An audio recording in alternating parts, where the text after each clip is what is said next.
Welcome back, everybody, to Two Crime Besties for another episode. We're delighted to have everyone back for another episode. And I'm just going to give you a little heads up really early on in the episode. If you're not watching this on Spotify or YouTube, preferably Spotify for our numbers, go ahead and do so because Meg has actually done something that's like a little out of character for her, but she's made us dress up for this episode. I didn't make it. Yes, you did. Well, only because this is your go-to outfit for going to work. This is totally not my go-to outfit. Although, will I let you put that photo of me on social media? Yes, you will. So, up front, we're talking about Elizabeth Holmes today, which you would know from the episode title. She was the CEO of Theranos. We'll get to everything about her in a minute. But I was at work, this was probably a good couple of months ago, and I was in a meeting with a colleague, like a Zoom meeting, and I was wearing this top that I'm wearing now with a blazer over the top because it was winter and I was cold. And at the end of the meeting, he just sent me a Teams message and he was like, he goes, "Channeling Elizabeth Holmes much? Question mark. And he'd screenshot me from that meeting. And I was like, what? And then, I've known about this story. I work in the industry. I've known about this story for a long time. But it didn't even... It didn't register no, for you it did not register at all. And then, so anyway, he sent me this photo of me side by side with Elizabeth Holmes. And I'm like, I actually see what you're getting at. But seriously... bugger off, okay? Anyway, so if you want to have a look at what Meg and I are wearing... Just ignore my polka dots. It was the best I could do for a turtleneck. Well, I clearly had this in the wardrobe and ready to go. Well, yeah. So, yeah, have a look and see what we're wearing. My hair's not messy enough. I think I've got to get it messier for it. But it is straight. So you went to the hairdresser this week and your ordinarily beautifully curly hair has been blow-dried and straightened. Yes. And so you actually, when we sat down just before, I'm like, your hair looks...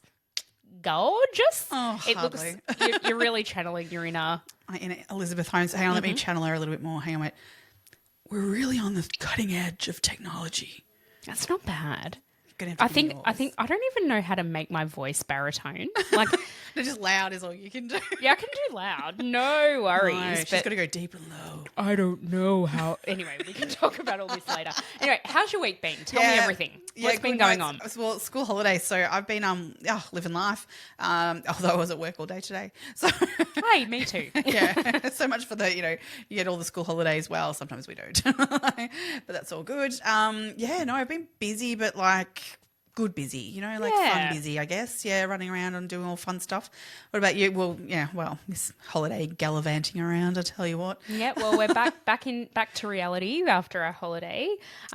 This week's just been sort of settling back into work and I don't know, it's been a nice week. The kids, as you said, are still on school holidays, but they've needed a few down days, so they've had some time at home, spent some time with both sets of grandparents, which has been lovely. Mm-hmm. And tomorrow I'm taking them to the driving range to let out frustration and energy, and we'll see how that goes. That sounds fun. It'll be good. Who's going to win on the mini golf? Yeah. Who's going to win? Who's winning, yeah. I feel like I will. Oh, totes. Yeah. It's not like I'm going to let them win. No, God, I never let them win. That's not life. That's it. If anything, my youngest would win over my oldest. Oh, really? Yeah. My oldest, he's got he's really sporty and he loves his sport, but he's more a larger ball sport kind of a kid, like basketball, footy, that kind of thing. Whereas Lucas has the patience and dedication to a sport like golf, I think. Right. Whereas Ollie would just be trying to bash the Jesus out of it. Get it as hard as possible. Yeah, I get that. Yeah. Whereas I feel like Lucas will take more technique into what he does. Anyway, I'll let you know next week how it goes if I remember. So we were just chatting before we hit record. I do have a shout out for today. Yes. So it's funny how people have come upon our podcast. Mm-hmm.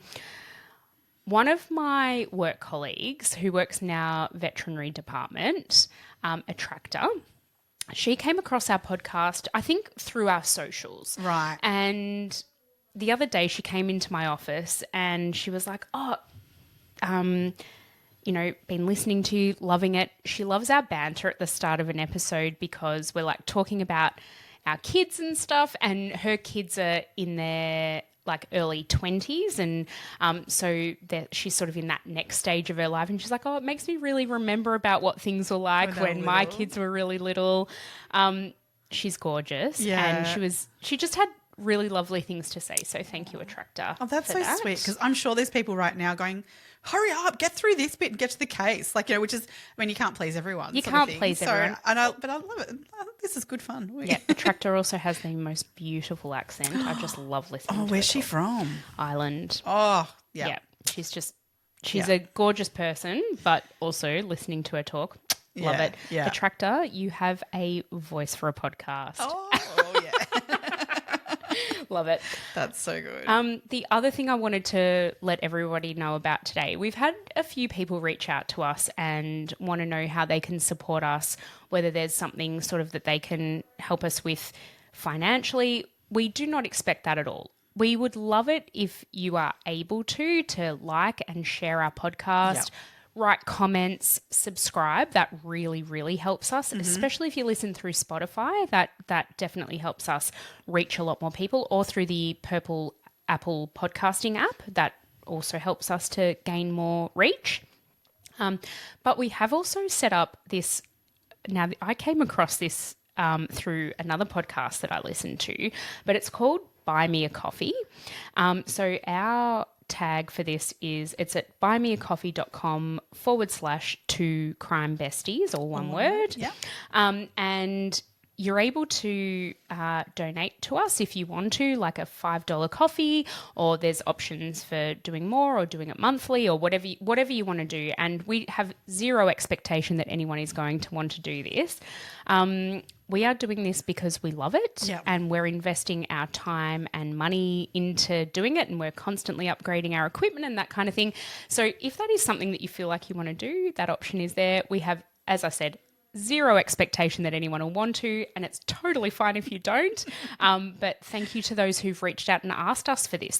People have wanted to be able to support us in this way, so this is a good way. We are also looking at potentially doing like a subscription type of thing where we can offer extra episodes to subscribers, but that'll be coming, in the coming months, because we have to work out how time-wise we can manage that and all those sorts of things and what we can offer. So there's a bit more to that. Whereas this is an easy one for us to offer people if that's something you're able to and willing to, support us in that way would be great. But yeah, as Emma said, like hit that subscribe button. That's the best way to do it for us too. So, absolutely. Yeah, not expecting people to send us money, but if you'd love to, just caffeine us for an episode, that would be very well appreciated. When I was typing out the description of it, I was like, buy us a coffee or a wine. We've got our wines today. We're actually recording tonight on a Thursday night. Normally we record on a Friday during the day while the kids are at school and it's all good, but school holidays mean that we've had to sort of alter our schedule a little bit. So it's a Thursday night. It is Thursday, is it? I've lost track of what day of the week it is. Yeah, because you're on holidays. So we're recording Thursday night, and I'm like, well, of course we'll have a wine or three. Oh, Emma, Emma's like, we'll have a glass of wine and we'll have another one and I'll top you up. So unlike Emma to do that sort of thing. Yeah. Oh, it's hours before you have to drive home. It'll be fine.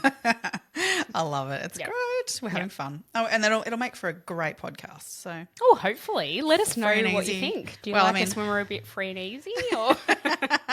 No other way you'll get me dressed up, that's for sure. Oh, no. You brought your outfit. You brought your costume before we'd even had a wine. So don't even. Well, I'll admit to like people out there who can see Emma right now and can see the nice turtleneck, and she gets her gold chain out too. So when I saw that outfit that very same morning as your colleague, I didn't think Elizabeth Holmes at the time because I actually didn't know the Elizabeth Holmes story. I actually thought The Rock. But anyway.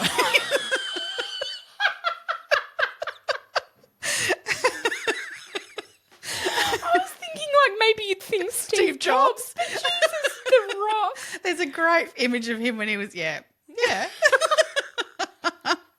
That is so funny.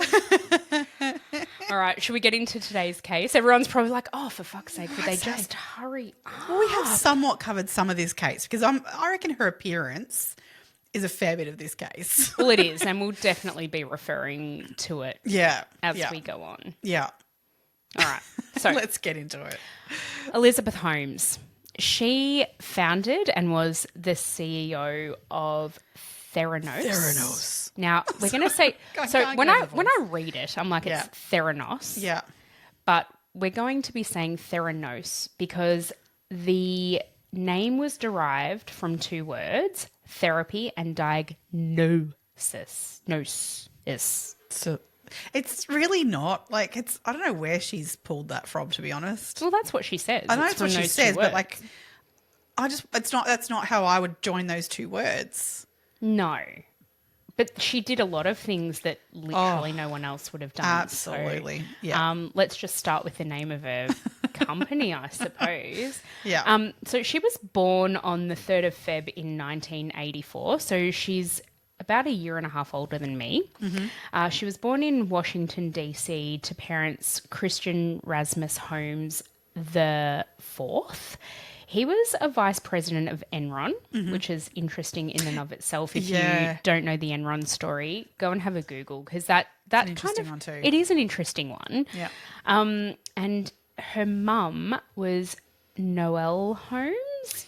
Now, before we got on here, I've watched a few documentaries. I've watched the dramatization of this. Her name is Noelle. I had a dream. Sorry, a bit of wheatus for the day. But it's spelt Noel, which to me is like Noel. But anyway, she was a Congress staffer. So working in DC, I guess that's a fairly typical role that somebody would potentially have. She worked in a government organisation, and I don't really know a huge amount about her employment history. I know she definitely supported Elizabeth throughout her endeavours and was incredibly proud of her during the time, but I don't really know a huge amount. Elizabeth's great-great-great-grandfather was the, I guess, inventor or the creator of Fleischmann yeast. Now, when I looked into this was this is back in the 1800s into the early 1900s. Yeah. This was an incredibly profitable business.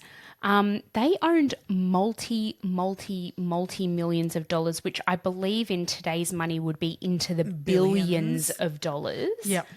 But by the time Elizabeth was born, there was none of that money left. Did you look into that? Not a great deal. That she sort of yearned for that, that she really was, wanted to get the family back to that kind of status. I was going to say, I feel like it was family law, and they knew they had this past of being incredibly wealthy. There's not a lot of information about how that wealth dwindled. No, I don't know whether bad investments were made or whether they just spent their money or let it dwindle. I actually don't know, but I believe the company Fleischmann Yeast is still in existence to this day. Yeah.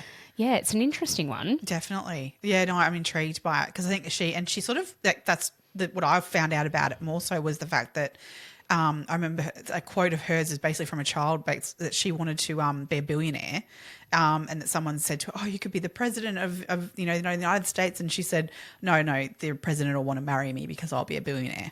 Like it was so money was certainly something that was on her mind, but I don't know if it was money as such as more so the status of having that money, if you know what I mean, like what came with that, not necessarily having possessions, but more having notoriety.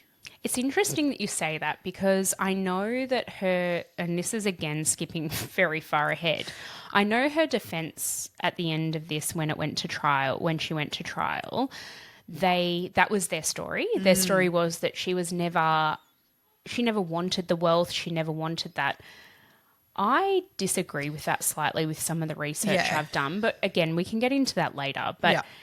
she certainly, once she had money that wasn't hers, that she shouldn't have been necessarily doing with what she did, she was spending that money. People didn't know that she was spending the money, but she was absolutely spending that money. So anyway, we can definitely get into that. Yeah. So she's started, I guess, where do we start this story? Maybe when she's in college? Yeah, probably yeah. So from where I sort of step into where I sort of started researching from, because you definitely went further back into, I guess, who she is as a person more than I did. But in 2004, she dropped out of Stanford University. So she'd been a sophomore. I think that's how they work. It's a freshman's a first year, sophomore's like second year. So I think she attended roughly 18 months worth of her degree. So about a year and a half. Yep. Yep. So she was studying chemical engineering, and she'd already, whilst at university, had started this company called Theranos. And she had this grand idea of what she wanted to do. And she had actually presented it to some of her professors at Stanford University, which is highly reputable, particularly in that kind of realm of medical and engineering, those sorts of things. So she'd pitched some ideas to some of the professors there, and some in particular, one particular named Channing Robertson, really got on board with her and was absolutely enamored with her idea and what she was thinking she was going to do. There was other professors, however, who completely were like, that's not even possible. Getting back to Channing Robertson just really quickly, I mean, he comes up a lot. Yeah. There's a lot of characters in this story, so we will be mentioning a lot of names throughout, and we'll try our best to kind of keep track of them. But Channing Robertson... So when Elizabeth was a freshman, she desperately wanted to get into his graduate research program. And he basically said that he would never take on somebody who was a freshman into his graduate program. Yeah. She was able... look, she's an incredibly intelligent woman. She definitely had some smarts about her, but she had the smarts about her of somebody who was educated to a level of a first-year college chemical... What was Chemical she? engineering. Chemical engineer. Like she hadn't thought through the limitations of what she thought was possible.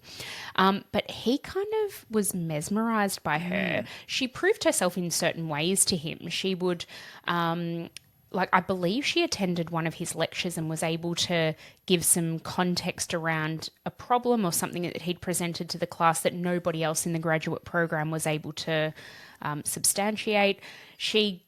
She got that, and okay, that's really impressive for a first-year college student. But he kind of, that got him, that kind of hooked him, and then he was in hook, line, and sinker. Yeah. Whereas there was a female professor that she was trying to, get on board with this, who had far more experience in the, realms of... I think it was business. and it was also microfluidics, this particular professor. Right. So You just said a word that it just went, what? Elizabeth's idea to start this company, she had this idea of basically being able to provide pathology testing to people using a drop of blood. That was her whole sort of idea at the start. And this particular professor, do you have her name written down? I just checked and I don't seem to have written it down. Anyway, she was very involved in a lot of things further on as well when the company came crashing We down, can but actually pop her name in the show notes maybe. Yeah. But she also, she basically said to Elizabeth at the time, yep, love the idea. It's really great and I like the way you've thought this through. But currently, with the current technology that we've got, it's actually impossible, because Elizabeth's idea was to be able to run several hundred assays on a drop of blood in a point of care testing device. And that's just not something that the technology had at that point developed to be able to do. Elizabeth didn't give a shit. No.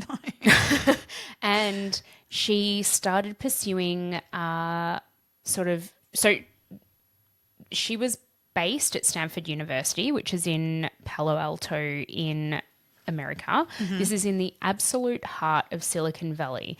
Now, we're talking around the time that we've had the success stories of people like Steve Jobs, Mark Zuckerberg. We've had Bill Gates come through the ranks before her. They were all college dropouts. And she kind of hitched her wagon to that train. Yeah. And she decided at the point where she'd been in college for 18 months that she was going to drop out because she says she was spending her whole life, you know, talking to VCs, to venture capitalists, to try and gain funding for this idea of hers, which, you know, at the time it sounds amazing, but she had no way of kind of figuring out how she was going to meet this end. She just had an idea. It was an idea with no actual forethought of like, how do you achieve it? She hadn't yet proved that, that this was even possible. She hadn't even gone through that yet. Yeah. What I find really interesting, so I did a bit of a deep dive into how VCs work, in terms of venture capitalists, how startups, and I mean, Silicon Valley, it's the home of a startup. Yeah. Generally speaking, what would happen was you would have an idea, you would have a proven idea, you would take that to venture capitalists. Venture capitalists would vet the entire thing. Yep. They would do risk assessments. They would figure out whether this is something that was viable and something that they could potentially invest into, and decide yay or nay whether we're going to put our money into this. A good example is Uber. Yes. So Uber was, somebody had this idea. They've gone to certain venture capitalists. Some of them went, oh, no, God, no, we're not doing that. One of his very best mates did, Gary Vee. Exactly. Like, very famously said no. Unfortunately, he just didn't have the liquid at the time to be able to invest. And also, I think they hadn't necessarily proven the idea. They went back, they reworked it, they've gone to other VCs, and they've gained the capital that they needed in order to, because a startup in this sense costs multi-millions, sometimes into the billions of dollars. Yes. So the difference with Elizabeth was, so she was connected to some very influential people and influential families, just by nature of her parents and their roles and responsibilities in their jobs, and also because of certain family connections that they had. It's not what you know, it's who you know. In this case, for sure. Yeah, yeah. But she ended up, the funny thing with her was that she actually got, it wasn't VCs that invested, it was individuals and private family estates that were investing. Yeah.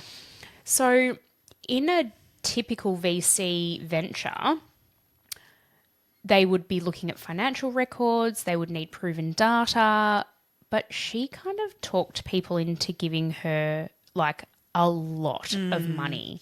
And I'm not talking like random people. I'm talking incredibly influential people by the likes of Rupert Murdoch. 125 million he invested. Yep. The Walmart, the family, they invested, I think, about 100 million, was it? Million. 150. There you go. Yep. The DeVos family. Was they that invested another 100 million? Yep. Yeah. Massive this isn't money. Little money, like $100 million. And this was out of their private equity. Like this wasn't through their businesses. This was private money that they were investing into her. They drank the Kool-Aid. Oh, big time. Yeah. And I was talking to some people that I knew that work more in that sort of corporate world than I do, that look at, investments in startups and things like that around this. And there is a level of you've got to fake it till you make it. Kind of thing, because you haven't got the money to produce potentially a prototype or anything like that. So you've got to get money to be able to do that and to be able to, get to where you need to have that you've got the actual product. So you do have to sort of fake it till you make it in that sense. But hers was next level, fake it till you make it. Like there was, it's there's a point where it gets a bit insane in terms of faking it till you make it. And that's where she's pushed it too far. Well, she's had an idea. Yeah. Which is really far out from where reality lies, and she's run with it. Yeah, well, because I was going to ask you exactly that in terms of like what her idea was. Micro sampling is what apparently she was looking at in terms of using this very small amount of blood to be able to do hundreds of tests on that one little drop of blood. I'm all for like not having to have my blood drawn. I hate needles. I mean, the idea of what this is. This is what she says is her motivation. Yeah. Her mum's scared of needles. She's scared of needles. She doesn't like having to have blood drawn. Yeah. Look, at the end of the day, to me, a venipuncture is a minimally invasive procedure to have a venous blood sample drawn. But then I look at, you and I both have kids who've had to have blood tests, and it's not easy. something that you really want to have done for your children. I get that. Yeah, I mean, I've been through IVF and having blood tests done on a very regular basis. I mean, having to go back again and again, like it's when you're having it like that, especially. I mean, I hate needles. Hate them. And so the thought of even just having one blood test, let alone having one every couple of days, was horrific. So the thought of like being able to get that same information from a prick on your finger rather than having to, go through the vein every time, which, I mean, trying to find a vein on me is not easy. So it's never fun. I pass out regularly doing that sort of thing. So, and I mean, it'd be amazing. You're not, like, as in a lot of people have that same experience as you. Yeah. So I'm a medical scientist by trade. I work in pathology.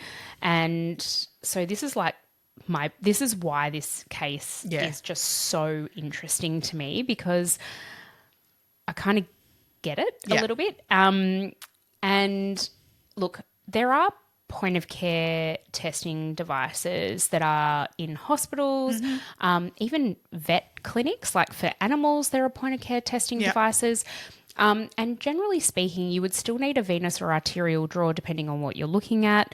So you'd need blood taken out of the vein or taken out of the artery. Because is it different? Can you get different kind of blood from a finger prick to what you get out of the vein? Absolutely. Yeah, that's what my other question was, like, what's the difference? So the other thing is how you collect that sample. Yeah. So when you go to go and have a pathology test done, generally speaking, you may be, for a very standard set of tests, you're probably collecting about 12 mils of blood. It's not a lot. When you consider the volume of blood in your body, which is 5 litres odd for an adult, and so it's an incredibly small amount of blood that is actually being taken. Yeah. Pretty much 12 mils of blood will cover, a really wide variety of general tests for most people, and general screening sort of things. It'll probably be collected among 2 different types of tubes that have different additives in them. Right. And those additives preserve the blood and enable the laboratory to look for different things in that blood. Yeah. So the thing with doing a finger prick is that, well, in this case, for these Edison machines that Elizabeth ended up, I say creating in inverted commas,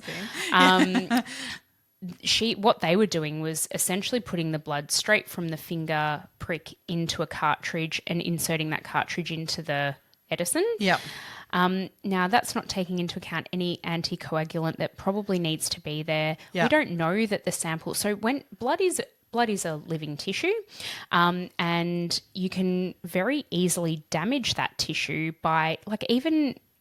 blood glucose monitors for diabetics, for example. Yep. If you squeeze too hard, you're going to actually break all of those red blood cells, and that can actually alter results. That can change things around. Yeah. And so that's kind of like what was going on here.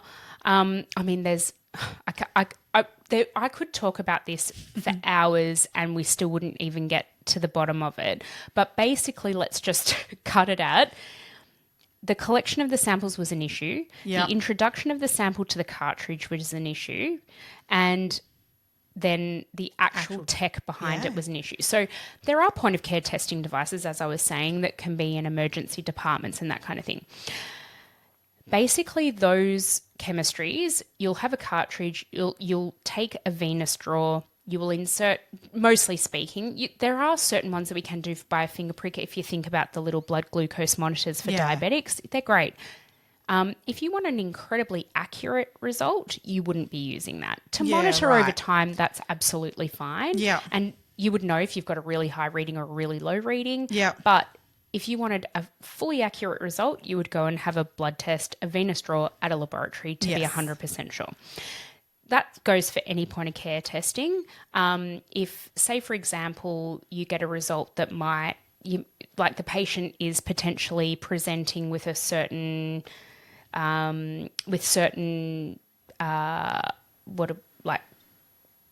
symptoms, and the result from point of care test might be like, oh, that doesn't really match up with what we're seeing. You would actually then go and probably send a full venous draw to the laboratory to confirm, because you never know. A sample can be hemolyzed, so as in like blood cells can be damaged during that process. Yeah. So anyway, this is probably getting really way too complicated for people, but there are reasons that this just probably wasn't going to work, and it's certainly one cartridge isn't going to work for hundreds of blood tests. Yeah. There are cartridges that I think the most that we could do in a point of care is probably about 12 different chemistries. It's not a lot. Yeah, which I think is what she got to. Yeah, she got. I believe that's about what she got to. Yeah. And that's using a venous draw, not using a finger prick. Yeah. Like as in a lancet from your finger. Yeah. And what she claimed to be one drop of blood. Yeah. Like, nah, man. Nah, man. Nah, man. So I wanted to hear it because, I mean, to me, that's where I don't know, this whole thing, and we can get to this entirely of like, that people were very sucked into this. And I understand it on a level of, we'd all love to not have to have needles and regularly and all these sorts of things. That sounds really easy and simple, but it ain't. But lots of people fell for this. Yeah, a lot of people did. And I get why they did, because she told people right from the get-go that they were using her technology in places that they weren't. Well, yeah. Very, very early on, she started spouting, and she did have someone on the board, and again, I can't think of the guy's name. She had a guy on the board who was very high up in the defence in America. And I've got his name. You've got his name? So she had Jim Mattis. He it. was a 4-star general. He'd retired from the Marine Corps at the time, but I believe he still had sort of like a bit of a consulting type role within the Marine Corps. But he was a 4-star general. Very well respected and knew his stuff. But not to say though, still he in his depositions and everything, he said, no, there was no use of this machine in the field. He was in talks with people at various times of like, well, yeah, when we get the machine working, that it could be used like that. But she was telling people it was in helicopters, it was out on the field being used currently, it was out there being used, and it was not. No. Never. Literally never. Never. No. Well, because they actually literally couldn't get it working. Yeah. But I anyway. think even his profile on the website for Theranos had him written as, had a quote from him saying that it was out in the field and stuff almost. Like, and you go, well, why didn't he say something and say that that's not accurate? Or did he not check? He wouldn't have checked, no. Because all of the dudes on the board were all dudes. Old white dudes. Old rich white dudes. Yeah. Funny that. We'll get to that. Yeah. Yeah. So Elizabeth, I mean, this is going back, I'm just going to go back a tiny, tiny little bit here. When she was at high school, she was interested in computer programming, and she actually started her first business in high school, and she sold a C++ compiler to a couple of Chinese universities. What's that? I don't know, mate. You'd actually have to ask my husband, but I think it's got something to do with like putting code together. Okay. I really don't know. Nerd stuff. Peter, you're going to hate this, but I'm sorry. Yeah, so she was quite entrepreneurial right from the get-go, and she was, as I said before, she was intelligent. Yeah. But I think she overly she really thought she was a lot better than what she was. In 2002, that's when she started at Stanford, and she was, doing her chemical engineering. And she did an internship at the Genome Institute of Singapore in her freshman year. Mm-hmm. I think while she was in high school, was it when she was in high school that she went and did that immersion Chinese language? So she was very keen in learning Mandarin. Yeah. And she went and did an immersion program in Beijing. But that was through the university still too. It was like a freshman university. It was pre her entering the university, but she'd already been accepted. Okay. And so it was, I get the vibe that maybe that was one of her subjects, that she was very good at was Mandarin, and so this was an immersion program she could go and access. So apparently to get into that immersion program, generally speaking, it was students who'd already been at the university for a few years and whatnot. Right. But so initially she was denied entering into the program, but then she phoned the faculty or whatever and spoke to them in Mandarin, and they were like, oh, this is actually quite impressive. Fine, you can go. See, again, though, it's her like jumping ahead of herself. Like, there's a reason maybe why they were expecting her to be older, which, we'll get to it. Yeah. So when she was in China Yeah. on this immersion program, who did she meet there, Meg? Sunny Belwani. Sorry, mate. Sorry, mate. Sunny Belwani. Yes. Ramesh, a.k.a. Sunny Belwani. Now, he was 19, 19 years her senior, Yeah. and he was enrolled in the program too because he wanted to learn more Mandarin, because he decided that he thought Mandarin was the up-and-coming trade language Yep. and something that he wanted to know. In the preceding years to this, he'd actually sold his software business for, was it 40 million US dollars? Yep. So he'd done very well. Like, good on him. If I had sold my business for $40 million, would I be immersing myself into I'd be Mandarin immersing myself in cocktails and yachts, I reckon. Yep. Yeah. Yep, I think that's fair. Yeah. Could I join you? Yeah. Great, Let you cool, come on the thank yacht. you. But no, obviously, look, he was driven to do something else. He was 30, how old was he at the time? He was 37 at the time. So obviously, 37, he probably thought, well, he could do whatever he wanted. He had $40 million under his belt. Yeah. And he obviously decided that this was something he wanted to throw himself into. And at that program, that's where he met Elizabeth. I believe they met in the dorm room, and they hit it off straight away. He was really impressed by her. She was so awkward, I think, in those years particularly. I mean, she was a very unusual person. Yeah. So, I mean, to find then someone that she felt was an equal and was, good conversation. He was enamored by her. Like so many men. A lot of men. Older men were really enamored by her. Yeah. You're absolutely right. But he was obsessed by her in a way. Like he doted on her. And I feel like he kind of almost took her under his wing to start with. Look, whether or not it was an attraction that was altruistic or not, well, I guess we know it probably wasn't in the end. But then I find their relationship so weird. Oh, beyond weird. Actually, it was in the movie, and I don't quote it that this is actually something that's factual that was said for that reason, because it was in the movie. But of what I know of Elizabeth, I feel like this is fairly accurate. Maybe it wasn't actually said, but it was definitely the vibe of it. Yep. And she said to Sunny, I don't feel like other people feel, but I love you. Yeah. And I'm like, yep, there it is. There's that. That's what it is. She knew that she felt differently about him, but whether or not she had an ability or has an ability to love someone, I don't know. I think this plays a lot. I think what you're saying now plays a lot into her future relationships too, which again we'll get to at some point. Yeah. So she's started this company. She's dropped out of Stanford 18 months into her degree, so she hasn't actually finished anything. She's asked her parents to invest into Theranos the remainder of her college tuition money, which I believe was somewhere around the $200,000 Would have been mark. a fair bit of money. Can you even believe how much it costs to go to college in America? I can't even. I mean, obviously their college system is so different to ours. Yeah. I don't understand it entirely. No. And Stanford's a very well-respected university. But still, I mean, I look at then like the equivalent here would be, say, Melbourne University, which is very well world-renowned. But it's not that kind of money to attend. I mean, I went there. Only the best. Yeah, no.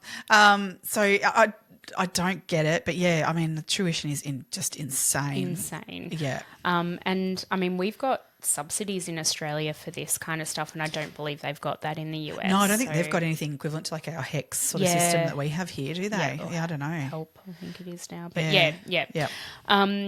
So her parents, I think, reluctantly agreed to invest it because I think they figured, oh, well, she's dropping out. And by this stage, she'd actually had some backing from certain financial investors as well, but she needed more money. I think she had little bits and pieces of money coming through, but she needed a significant amount of money to start developing this idea, which was to develop a point-of-care testing device that used a drop of blood to potentially analyse hundreds of chemistries. Yeah. She hadn't developed how this was going to work yet. She certainly had no tech. She had no hardware to support what the claims that she was making. Yeah. And yet she somehow managed to get lots and lots and lots and lots and lots and lots of money from people. And also employed some incredibly impressive people. A lot of ex-Apple employees. Because you know what gets me about the Apple employees? So sorry to interrupt, but what gets me about the Apple employees is that a lot of them had shares in Apple that hadn't vested yet. Yep. So if they left the company, they'd lose their shares. They gave that up. So the Apple designer she employed to design the Edison, she lost 15,000 Apple shares, which I believe was worth hundreds of thousands of dollars. Oh, yeah. I can only imagine how much that would be worth. Yeah. It's insane. It's insane. But they did all, like, they believed in her. But who vetted it? Who went, okay, yeah, great idea. Like, I see it and I'll go, yep, this is amazing. Her idea was to bring healthcare to the everyman, in a country where healthcare is inaccessible to certain people. Her whole thing was this is going to be a cheap and easy way for people to access, and it was more about preventative diagnostics because she used this story about her uncle who had cancer, but he didn't find out until it was too late. Was that a legit died. story? I believe so. I think that actually happened. Yeah. I think that with him that did happen, but it wasn't because of late diagnosis. I think he legitimately died of cancer. Yeah. But yeah, she fooled people and everyone drank the Kool-Aid. Now let's talk about her voice just real quick. Yep. So there are early interviews with her from when she was in college, and she sort of started having this idea and people were sort of starting to listen, and she's got a very normal voice, like yours or mine. Probably not as loud as mine. Maybe not as loud as yours. Yeah, maybe not mine. But she had this very natural female voice. Yeah. All of a sudden, she starts this Theranos, and she's all of a sudden got a baritone. Seriously. Yeah. This baritone voice. And employees of hers have come out since saying, yeah, she had this voice and everyone sort of commented on it. It was something really notable about her. But there'd come a Christmas party or something where she'd have a few bevies and her natural voice would kind of swing in, and she'd catch herself and she'd be like, "Oh my god!" Well, oh my god! But yeah, she really put on a voice like that. Blows my mind. What was she trying to portray? I think she was trying to portray that she was Steve Jobs and that she was a man, that she could hold her own in. But she relished in the fact that she was a woman because she was, she was on like one of the Forbes, top. Well, she was self-made female billionaire. Sorry. Yeah. She. But at the same time, she was very masculine in the way she even sat and held herself. And then there was the clothing. I mean, she only wore black. Eventually, this all came about. This wasn't who she was when she started this. This was, 2006 probably. Like 2004, she dropped out. This sort of really kicked in around that 2006-ish mark, where she started becoming like this caricature. It was like, she's got to become the role of this person that's running, this company in Silicon Valley and the CEO, founder sort of person. It's like she didn't know how to do it, so she was like, well, I'll be like Steve Jobs because he did it. So I know I can copy that. Yeah. And that's what I think she did. I think she copied what was already there because I don't think she actually knew how to be that herself. Yeah. I think that's where, like, I don't know, I said this personality disorder sort of seeping Oh, through. absolutely. Like Yeah. when I was looking into this, like I actually listened to, it was a really short interview with a psychologist who hadn't evaluated Elizabeth face to face, but had obviously looked at everything sort of and was like, well, yes, there were certain characteristics in her that point to narcissism. To her, image was everything. Yep. It didn't matter what was going on behind closed doors as long as what she was putting out into the ether was all great and amazing, and she like everyone loved her and adored her and thought she was amazing and thought she was this you know that have you listened to that interview where Bill Clinton interviewed her? Yes. And he says to her, tell us how old you were when you started your Theranos. And she goes, I was 19. And like she's like so proud of herself that she was 19 and she did this, you know. It's to me she wants that's to be her like legacy, that, you know, someone who dropped out of Stanford. Who needs Stanford? I'm way better than that. Like Steve Jobs didn't need Stanford, Bill Gates didn't need Stanford, Mark Zuckerberg didn't need Stanford, so she just figured she didn't need Stanford. Yeah. But I'm sure there's plenty. I mean, God, I haven't got it in front of me, but I can tell you the list of there'll be a list of names who have been all the way through Stanford that will be very impressive too. Absolutely. Like it's not as if those outliers that dropped out.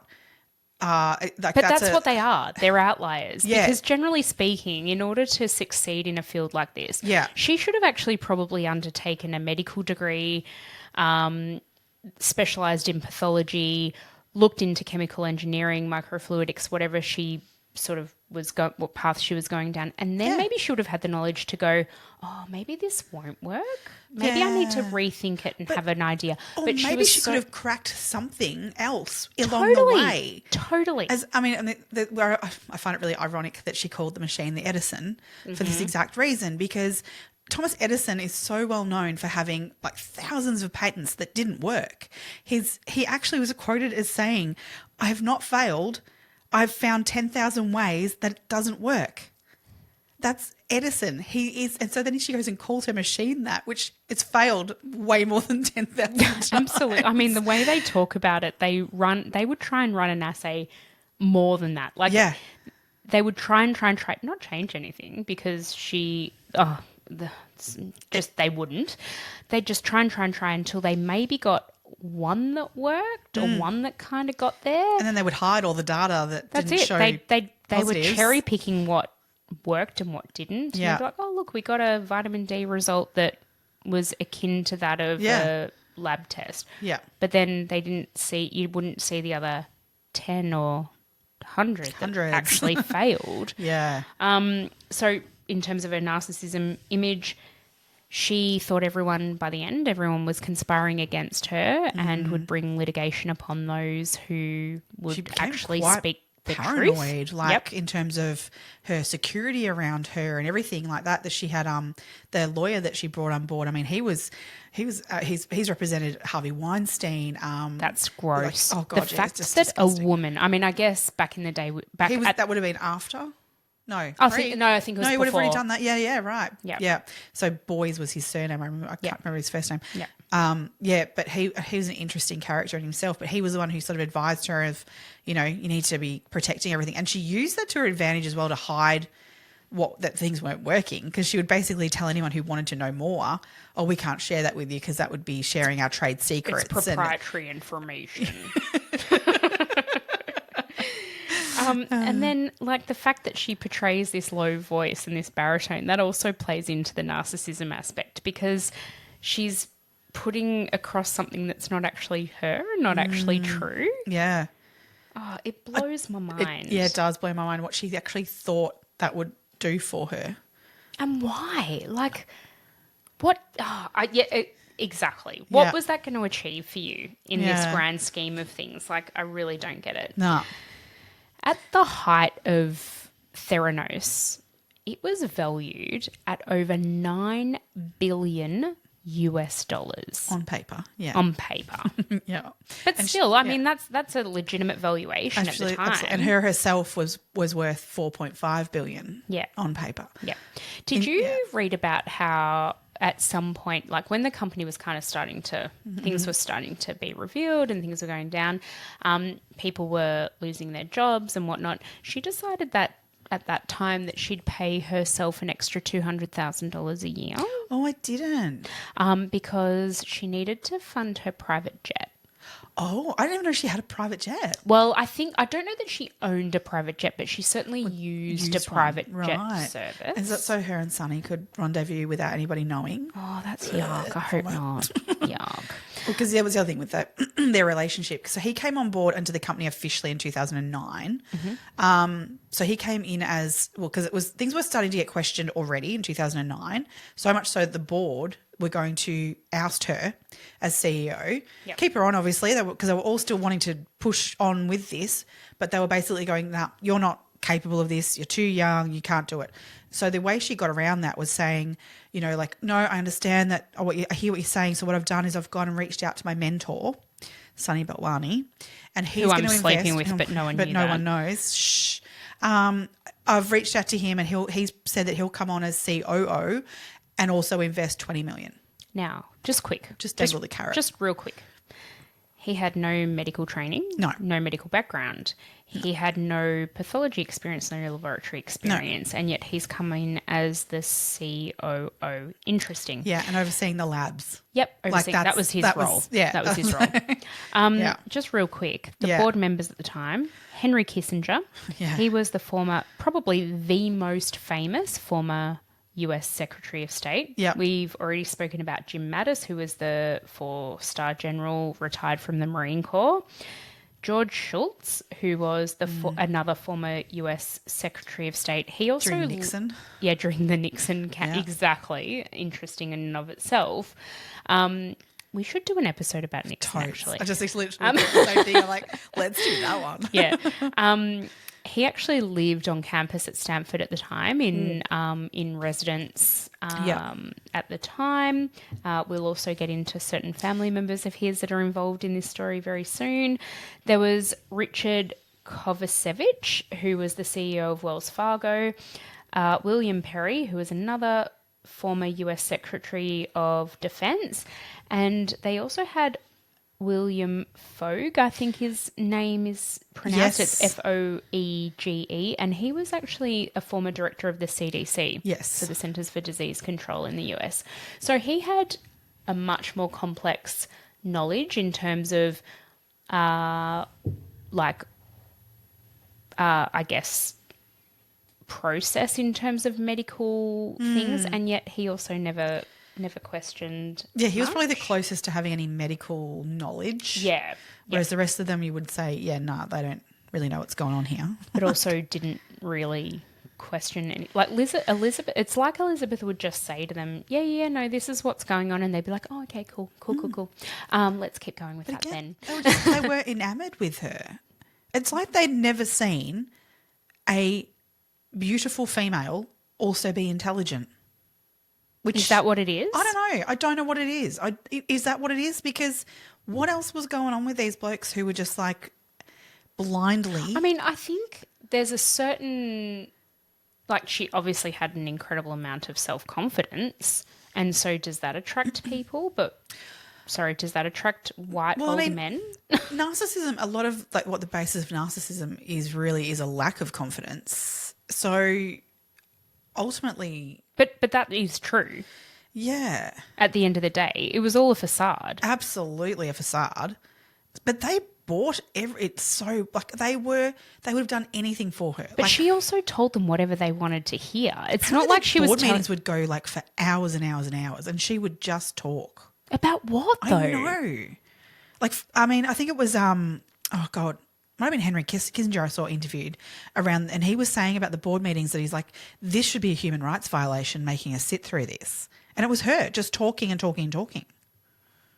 And she would talk off on topics like, whereas they, instead of talking about, like how are we getting over this issue that we can't get the Edison machine working, it had become about what are we going to put on the website about this topic. Or which videographer are we going to use to do our ad campaign? Yeah. So I guess it was all about the fact that she was just talking around the actual issues. It's all what they're putting out there. Yeah. it just blows my mind. Like, why rich old white dudes just fell for everything she ever said.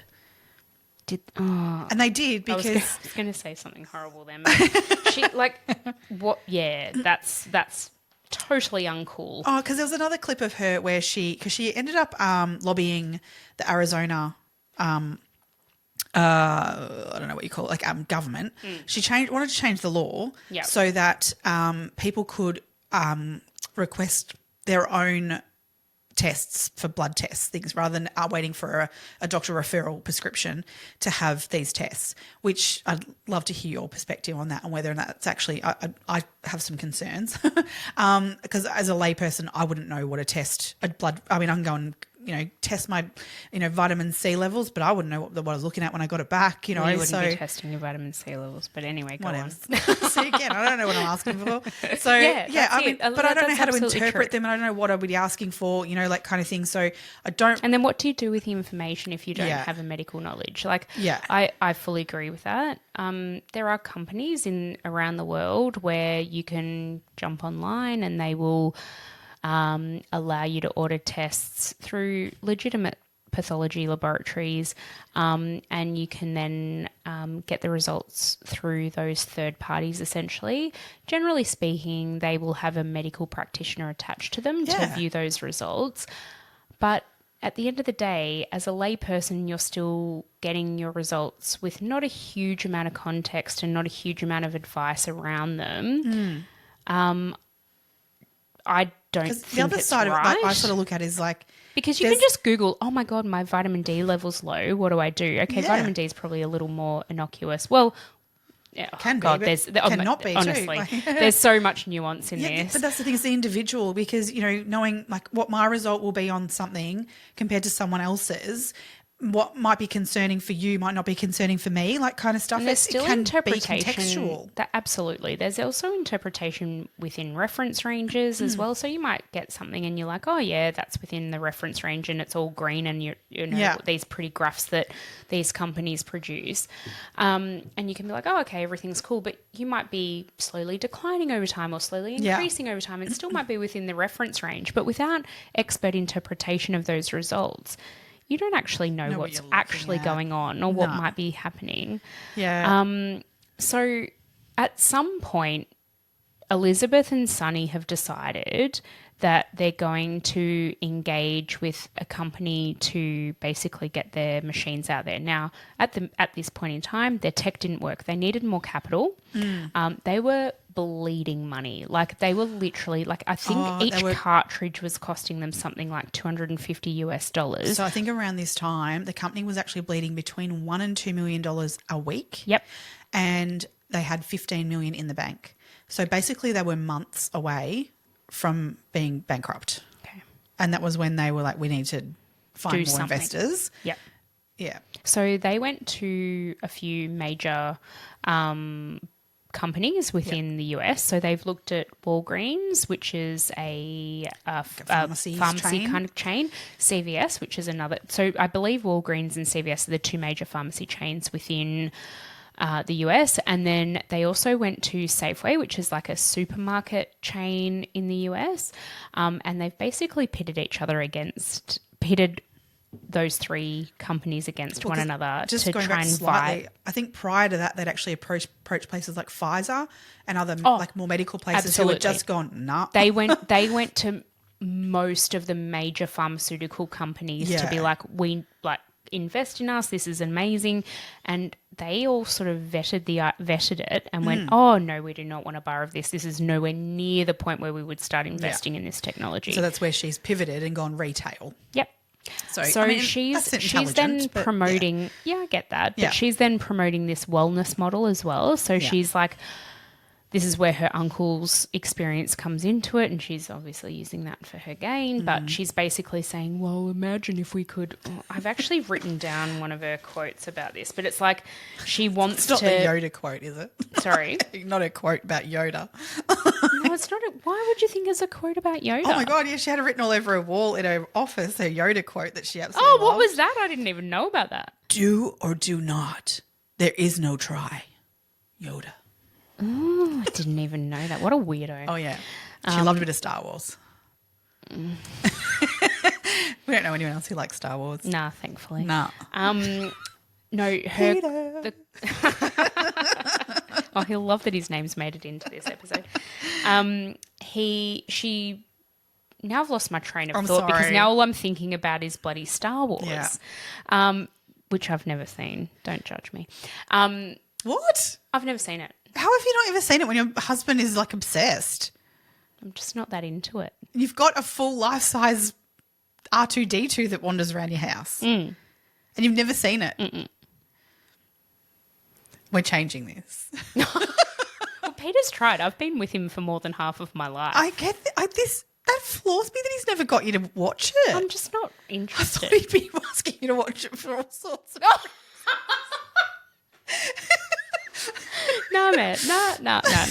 Just not interested. Next dress up's Princess Leia, you know. Oh! Gross. Moving on. Let's. What were we talking about? We're talking about quotes. Yep.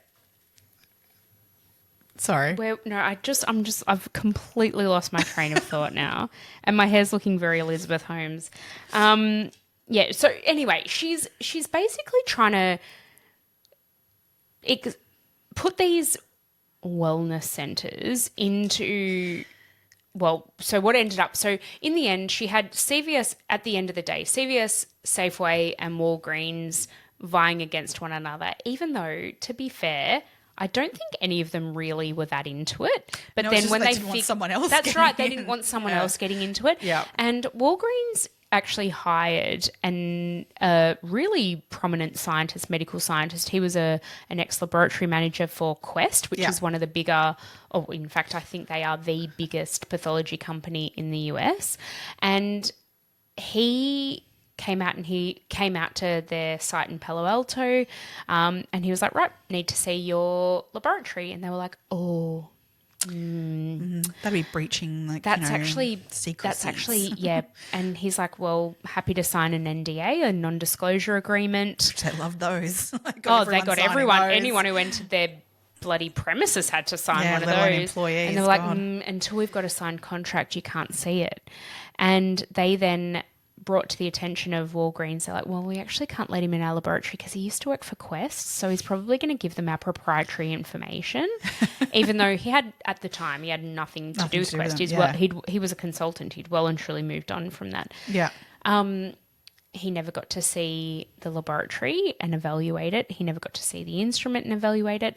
When they showed the Walgreens exec what was how the instrument worked, they actually fudged it. Oh yeah. So the exec gave their blood samples. They then went and ran them on a Siemens instrument, so a validated platform that they said they used to validate their own assays. So they would compare the results that came out of the Edison. This is what they said, that they'd compare the results that came out of the Edison, the results that came out of a Siemens instrument, which was FDA approved. Yeah. The Edison wasn't. And if those results matched, then obviously everything was all cool. They never got those results to match. So what they did when the Walgreens exec came in is they took their blood, they quickly run it down. Putting the little cartridge into the machine going, oh, we better leave it for an hour because it's got to do its thing now inside. Even though, the blood would have coagulated in that time and it wouldn't have worked. But anyway, that's a completely different story. But what they actually did was they ran that little sample down the hallway to the laboratory where they had a Siemens instrument set up. They ran a traditional assay and got a result, and they somehow they literally used to the machine. Well, they literally used an interface to show on the Edison machine a result that hadn't come from the Edison. Yep. And so they, the Walgreens exec were like, oh, hook, line and sinker, I'm in, this is great. And you know what? As a layperson, yeah, cool. When you don't know, the guy who was the consultant, he recommended staying well away from it. His recommendation was well and truly to the end of it, so much so that his wife even said to him, are you sure? Yeah. I feel like you've got this one wrong. Like you're going to eat shit basically when this comes out and this goes to every Walgreens in the States. This is actually going to might be your undoing. And he was like, no, I'm adamant. I can see this doesn't work. And that's the thing, I guess, with investing, like, you're taking a risk, and it's like, if I don't do this, Safeway are going to do it and we're going to miss out. Yeah. And I get that risk that you want to take. Yeah. But Jesus Christ, they were pushing the boundary in terms of lying about this thing. And like, to me, it seems from like what I've got from you, like in terms of what the understanding of it, just my own sort of knowledge enough to kind of go, this is bullshit. That surely they were clicking and going. But then I feel like that's easy to say now that we know. In hindsight, but maybe, absolutely. Maybe at the time. But to have a genuine expert with you sitting there going, no, this doesn't work because of this factor, this factor, this factor. Plus, they're not even showing it to you. Like he was reeling off so much information as to why this was not going to work. And then on top of that, they're not actually showing us their labs. They're not actually showing us the machine, and its workings. They wouldn't open it up and show what was going on inside. Yeah, they wouldn't. They eventually, Theranos relented because they asked for literally I think it was more than 6 months that they wanted an instrument to have a look at. Yeah. And when they got the instrument, there was tamper evident tape all over it, so they couldn't actually open it up without them knowing it had happened. And they'd signed something to say they wouldn't open the instrument up. Yeah. So they're like, okay, we're looking at a box. Okay, cool. It looks the way it looked when we went to Palo Alto. Yeah. But we can't actually look into it. So what's the point in this? Yeah. So what Walgreens did in good faith that this technology was going to work is they invested around $140 million, and I believe they piloted 40 sites across. Was that right? 41. 41 was it across 41 the wellness centers, but they only had Palo Alto and in Arizona. Yeah. There was 2 places where you could have the Edison. finger prick. Yep. And then there were the other the wellness centers were venous straws. Yep. Thanks. Yep. I don't know the language. Yeah. So but they had these wellness centers and the idea was that eventually all 82, I think, locations of Walgreens would have wellness centers and have Edisons on site being used, and that was the gradual rollout. The anticipation was that there'd be thousands of them throughout the States and they'd be within 5 miles of any American eventually. So as in over, I think that was like a 10-year. Yeah, Walgreens are on every bloody corner over there. Yeah. And I think that was the idea that right. literally anyone within 5 miles, pretty much, I think it was over 90% of the population within 5 miles of their house would have access to an Edison. Wow. Yep. Yeah. But so they only got to that many. But I mean, in that time, there was some horrific things that occurred in terms of results. So I was looking at, I was just trying to find where I had my notes, where I wrote about it. There was inaccurate results included false HIV positive results, false cancer diagnoses. Yeah, so that one was false miscarriage, indication of miscarriage was picked up too. Yeah, so the cancer one is huge. I think there were actually 2 patients that I've looked into that sort of had this experience. One of them, she had, I believe she'd had ovarian and breast cancer. At the stage she was in, she had primary breast cancer. She was in remission, and her doctor was basically, as part of the monitoring ongoing, was like, okay, you need to have an estradiol level done. Do you want to try this new lab? Like, it's finger prick. This poor cancer patient had been poked and prodded for years and years at this point. And she was like, yep, great, fantastic. So she goes off, has her finger prick done. She gets a phone call basically to say that her estradiol level was over 300. It should have been close to 0 because she was postmenopausal anyway. And the nurse at the clinic basically said to her, look, I'm really sorry, but it looks like your tumour has reoccurred. She went back to see her oncologist. Her oncologist is like, look, let's just repeat this using a traditional laboratory just to confirm the results. Yep. Lo and behold. her estradiol level was next to zero. But she said, for that week and a half that she was waiting, she was beside herself. Absolutely horrific. Absolutely. And a similar thing with a prostate-specific antigen for a male who'd undergone treatment for prostate cancer. A similar experience. And there was it's not like, even during the court hearing, Elizabeth just basically, I don't know, it's not like she just didn't care. No. She basically was like, well, we were trying to revolutionise the world. What do you do? Like, things are going to happen. Bad things are going to happen. Yeah. It was similar experience for like the woman who experienced, she had already been through 3 miscarriages. She'd finally fallen pregnant again. And her doctor was like, since you've, this is a risky pregnancy, you need to have regular blood tests. How about we try this new Theranos, and go and get an Edison one, so you're not having to go and have the venous one done. So yeah, went and did that, and it came back saying that her HCG levels were had dropped really quickly. And so again, they think, oh God, no, this is 4th miscarriage. She ended up carrying that baby to full term and had a baby. Yeah. But I mean, the stress of that alone could induce then a miscarriage. But she contacted the company to inform them of what had gone on when it all had finally been sorted out, and that she was fine and she continued with the pregnancy. And no one reached out to her from Theranos to apologise for the miscommunication or misunderstanding, or the mishap. I believe that's the experience of so many patients who've had complaints. Yeah. Yeah. It was so wrong. I mean, that's the thing. They're basically, they're working on the plane whilst it's in the air. They're not, instead of like having it, working on it, getting it right. And you're dealing with real humans here. This is the thing. And they've put it right out there to the public and putting it and testing it on actual guinea pigs out in the world.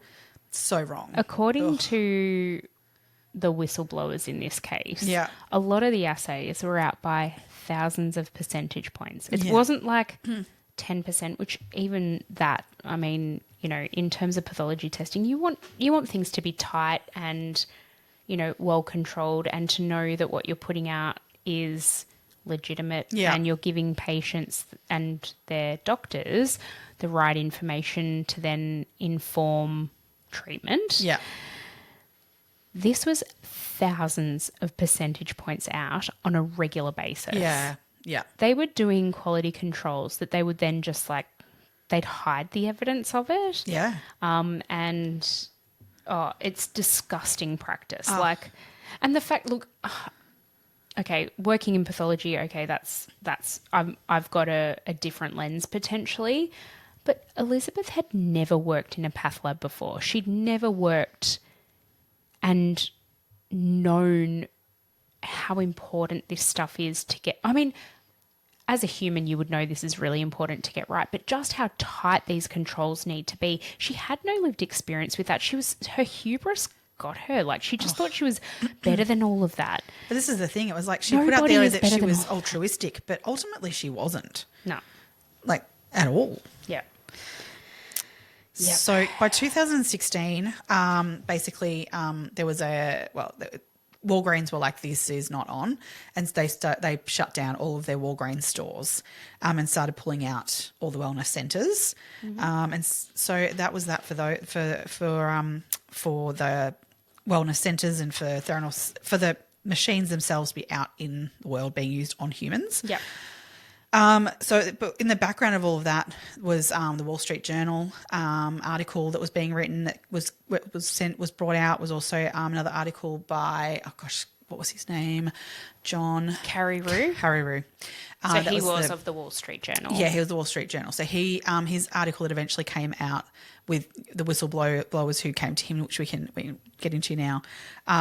Really basically blew it all up.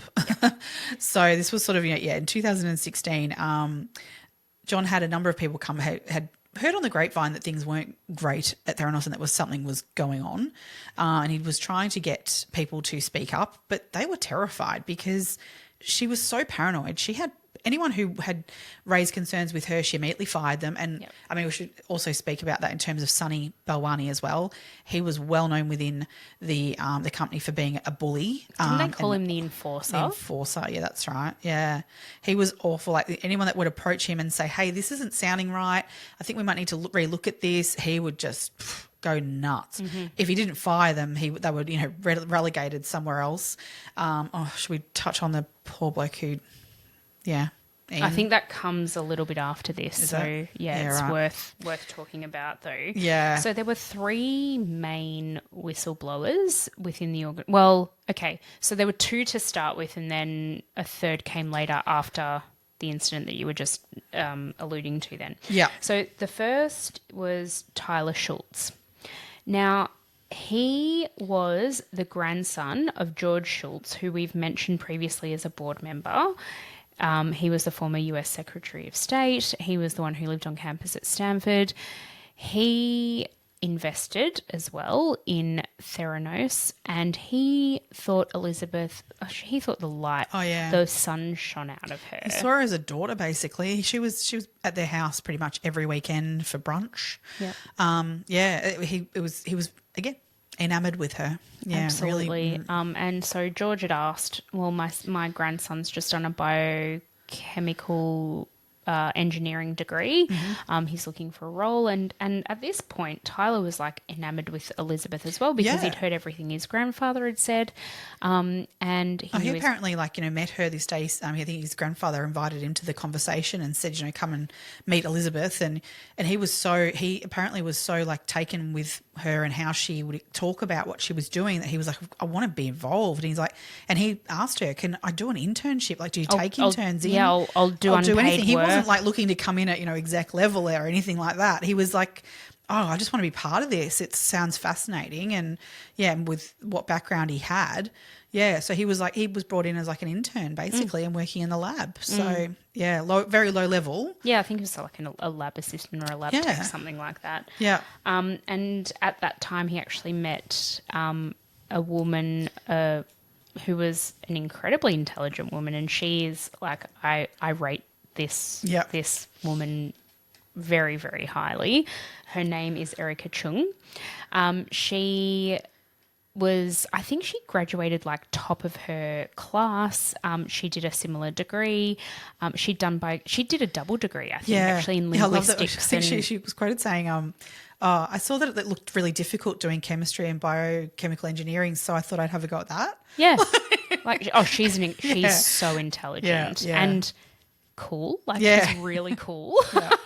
Funnily enough, that's what she was drawn to, like Elizabeth on. She thought she was super cool and thought that she was so intelligent. But she also looked up to her as a female in the field, because it is, I guess, potentially, especially in Silicon Valley when you're looking at startups and that kind of thing, it's a male-dominated sort of field, potentially. And she looked up to Elizabeth as a young female entrepreneur who had these amazing ideas, and so she had her selection of jobs at the end of her degree, but she decided to go and work at Theranos.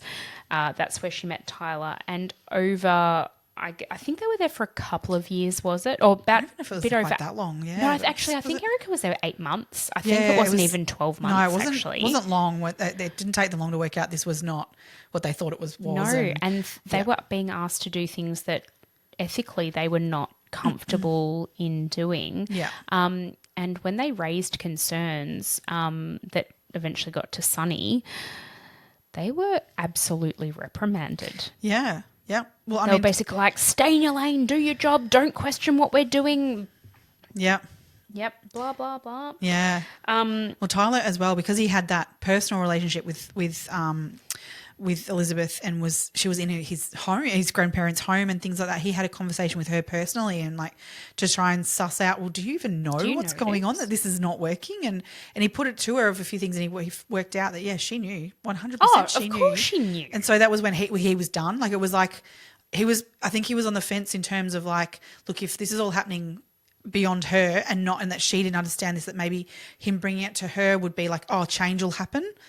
But when he worked out that no, she was fully aware and that there was not going to be any change, that this was how it was being run. And that was that. He was like, oh, no, stuff this. And this is where he and Erica, who worked closely together, decided to whistleblow because they were like, this can't keep going on. No. They're trying to silence us. We'd have nowhere else to go.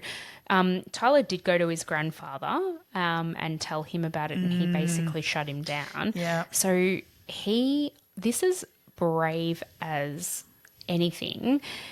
He's gone and spoken to John Carreyrou from the Wall Street Journal, knowing that he was compiling this already. He'd kind of reached out to certain people within the organisation, and he was basically a whistleblower along with Erica at the time. Yeah.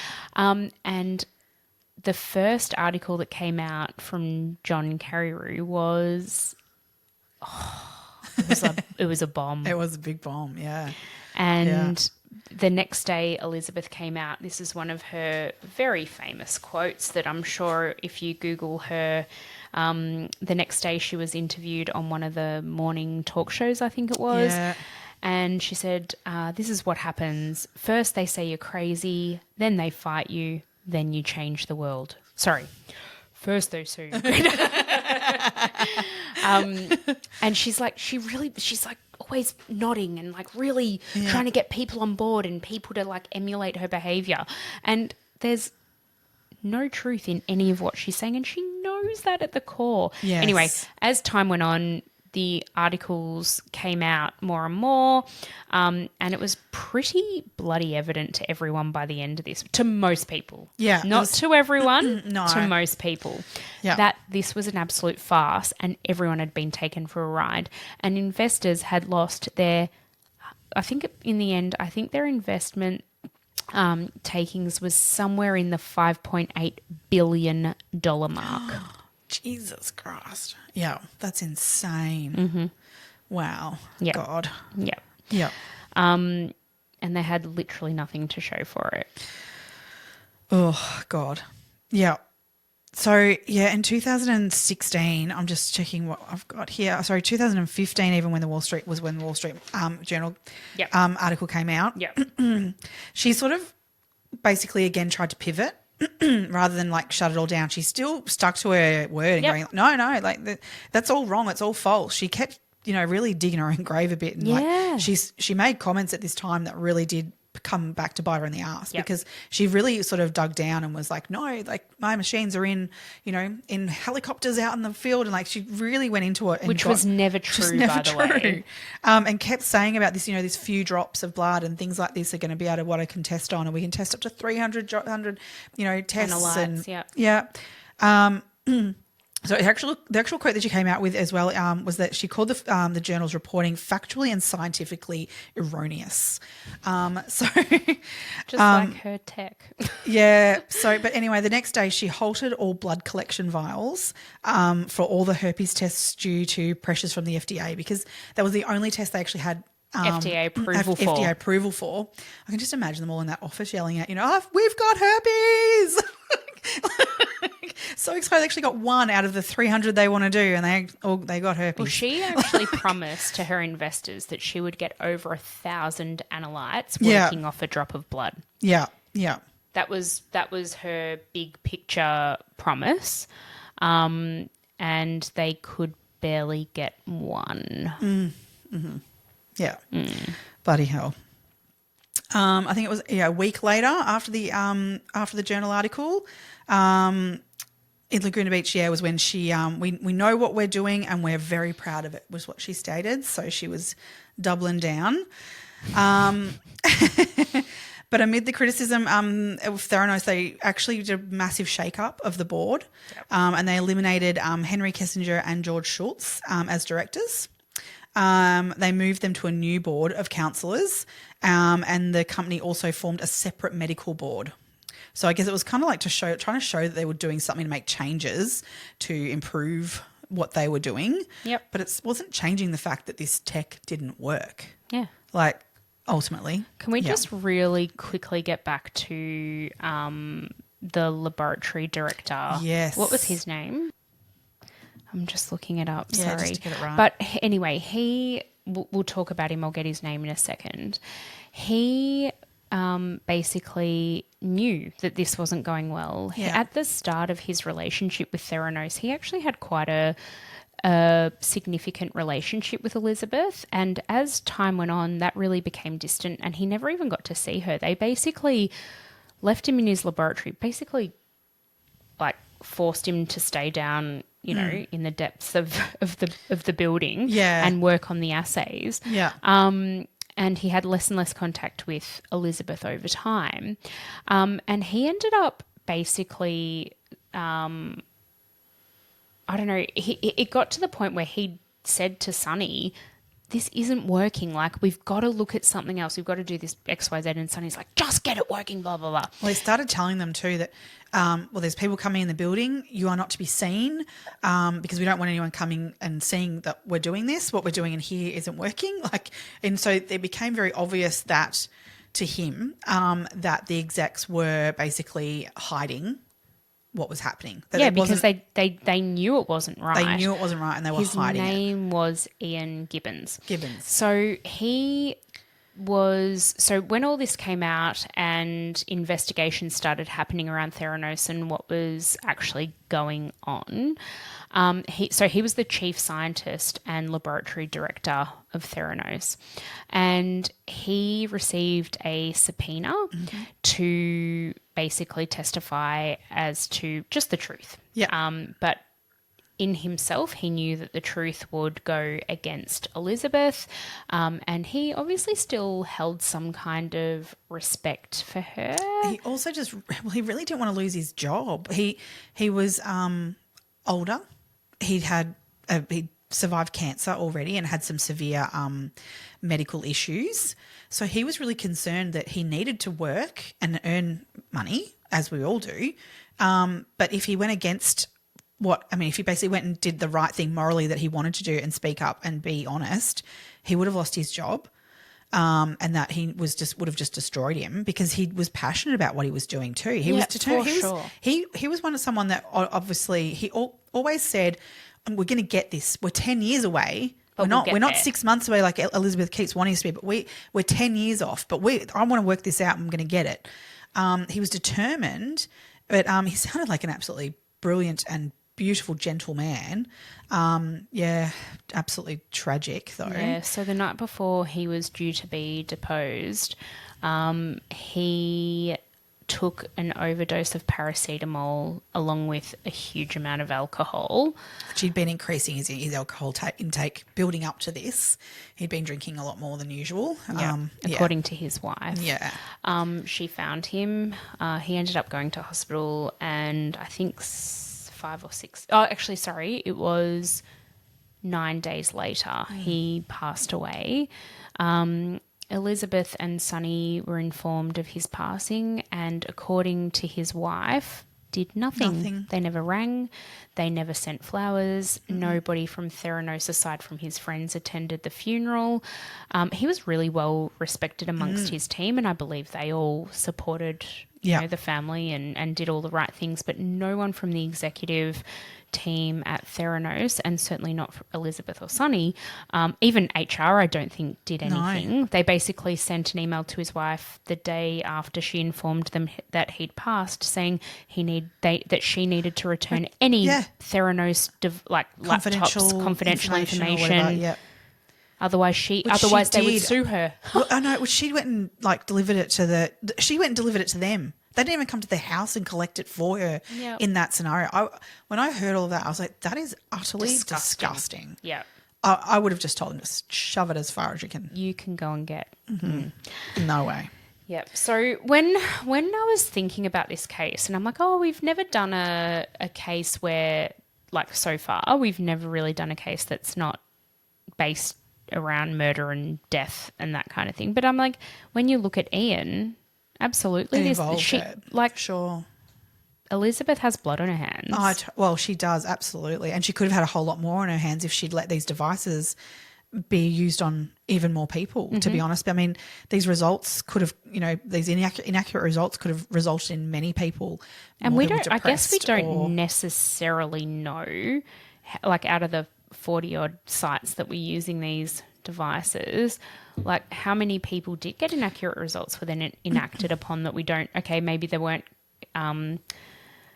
catastrophic outcomes, but, you just don't know. Yeah. Yeah. It could have ended really badly. I mean, thankfully, I don't think they were doing the tests they were able to achieve off what they were doing weren't going to cause, terrible outcomes, I guess, maybe. Could have, though. If it had gone on any longer, it could have been way worse, that's for sure. Yeah, for sure. I'm just really conscious of the time because Me we've too. been going for a while. But let's just really quickly wrap up with the trial. I mean, there's guys, as we say always, there's so much information out there. There's a really great long-form podcast called The Dropout, which you can go and listen to. There's a dramatization by the same name with Amanda Seyfried, who plays Elizabeth Holmes. She does an amazing job. Absolutely go and check that out as well. That's that's a really good series. A documentary that I watched was called The Inventor, which was really great too. Like, so you get a lot more of her voice and so there's that's really interesting too, because that's you see the real people, not the and if you're looking for a really quick little adjunct or like addition to what we've been talking about today, there's a 2020 story about this that goes for a bit over an hour. You can find that on YouTube. Also really informative. So Elizabeth and Sonny break up around the time that Theranos is dissolving. Over the course of the next couple of years, when litigation is coming to light against Elizabeth and against Sonny and Theranos, I guess, it goes from being a $9 billion valued company over the course of the 10 years of that time to basically being worth zero. Literally nothing, literally a zero net worth, according to Forbes. Yeah, Forbes reevaluated it to zero. In that time, Elizabeth has established a relationship with a man named Billy Evans. He's a hotelier. Yeah. They have gone on to have 2 children. They have a son named William. Gorgeous name, love it. Then they have a daughter named Invicta. INV. Yes. So we love a good spelling on this podcast. INVICTA. Invicta. Yeah.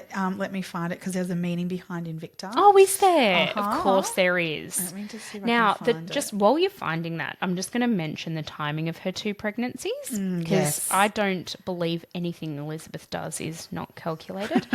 Her first pregnancy was announced right before her trial. So she was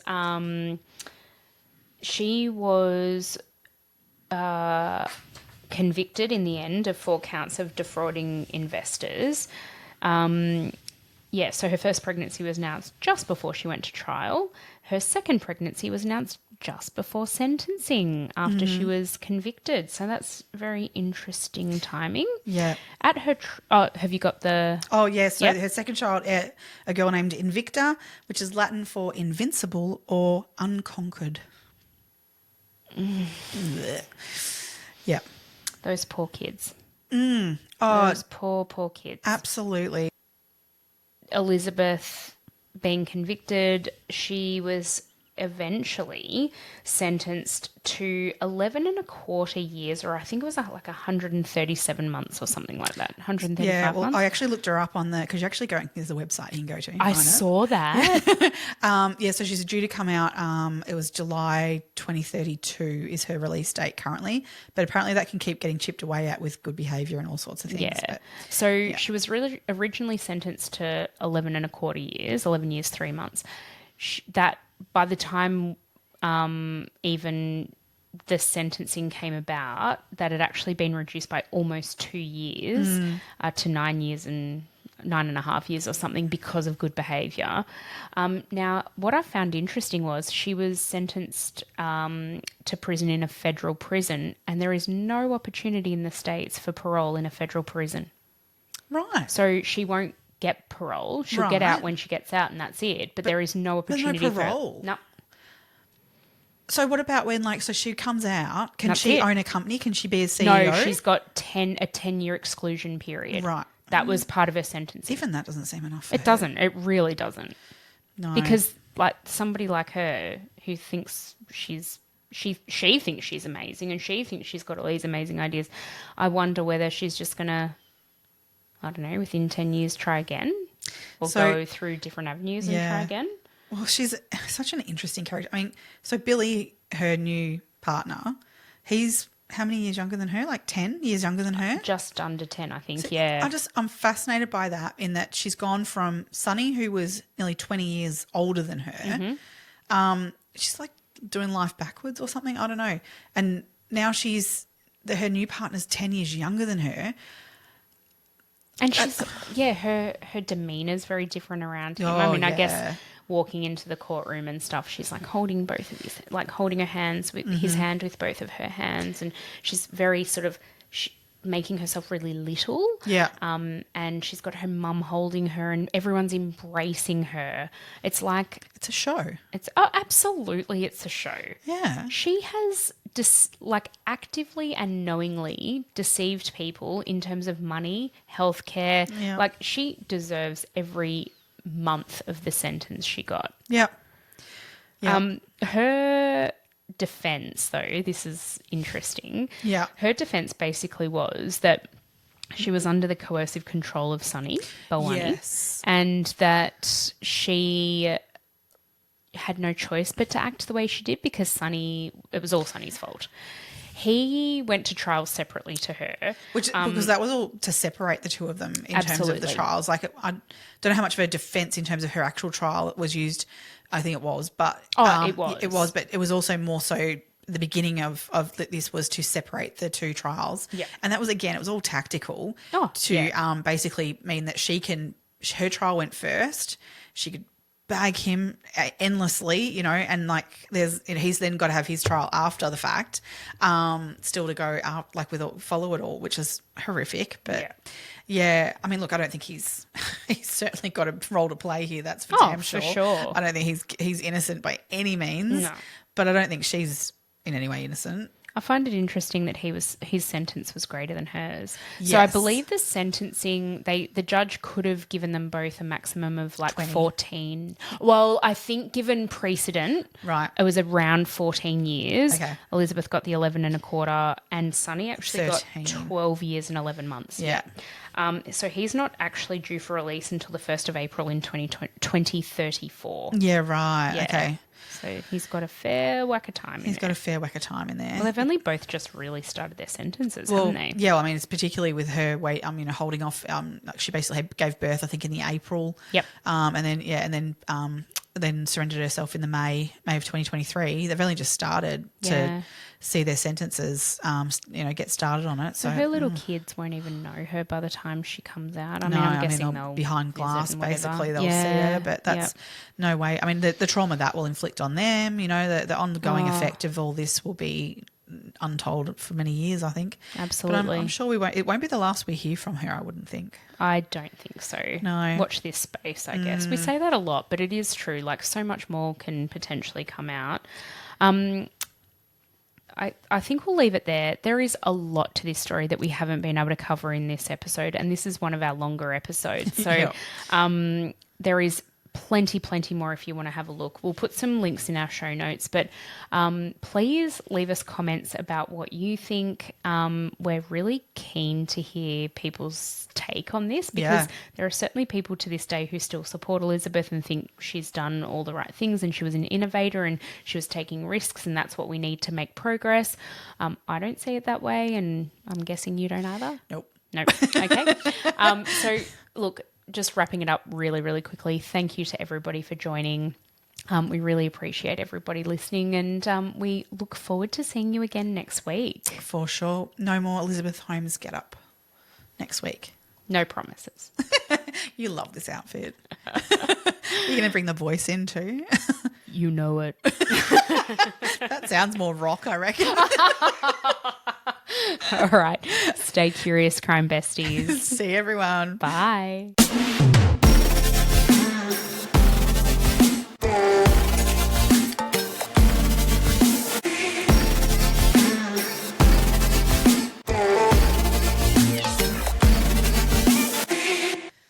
Okay, so here comes Peter's favourite part of the day when we do He our lives clap. for it. Oh, And we don't loves do it, it. but we don't do it together. Is that right?